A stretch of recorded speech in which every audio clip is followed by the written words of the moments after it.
Burnham claims £17,000 a year on expenses for London flat.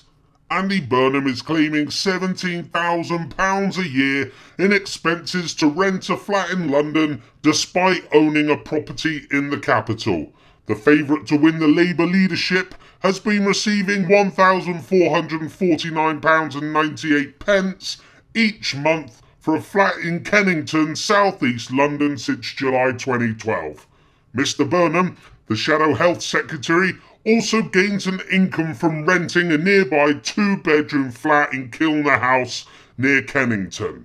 The setup, which does not break any parliamentary rules, has raised questions over whether he should be claiming rent from the taxpayer when he owns a property within walking distance from Parliament.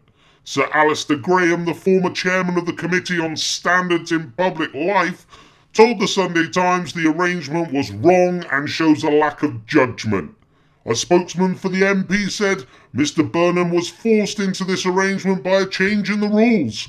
He has received no public subsidy in respect of his flat, and the rent he receives only covers his costs. If Parliament changed the rules, he would return to his own flat. Any suggestion that he has made money with the help of the public purse is utterly false. These MPs, honestly, they really are all in it together, aren't they? Oh, I haven't broken the rules, so I'm okay. No, Burnham, you are not okay. You have a property within walking distance to Parliament, but you decided to charge the taxpayer to rent a property instead of living in your own house, costing the taxpayer 17 grand a year. What part of you thought that as this country is about to cut another 12 billion from the poorest in society, what part of you thought it would be okay to rent a property despite having a place of your own in walking distance from Parliament? Why didn't you think how this would look to the average person? How can you be considered as the leader of the Labour Party when this shows your thinking is based solely within the Westminster bubble? What is it with MPs?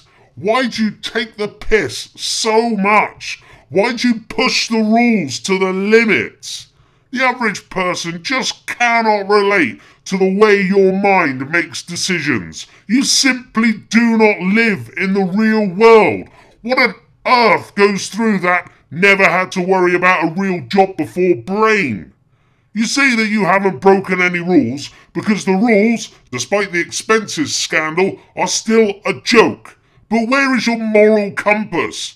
Why didn't you think, I know, if I live in my own property that is within walking distance of Parliament, I'll save the taxpayer £17,000 a year.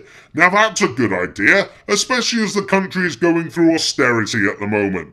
And by doing this, and by having that kind of attitude, you would endear yourself to the public, and they might look upon you as slightly different than any other MP.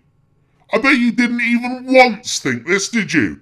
You and your advisors just made sure that you didn't break the rules. This is another example of how all MPs, whether from the illusory left or the illusory right, they're all in it together. Burnham doesn't care that the taxpayer had to find another £17,000 a year for his rent. MPs have simply lost all connection to reality. So he doesn't make any money on this deal, but that's beside the point. He could have used his own property and he could have saved the taxpayer this money. He could have done the decent thing. It's so depressing.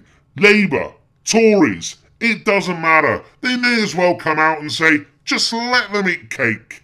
This is why we need to change the system. The second jobs, the lavish expenses, the career MPs, they simply have to go.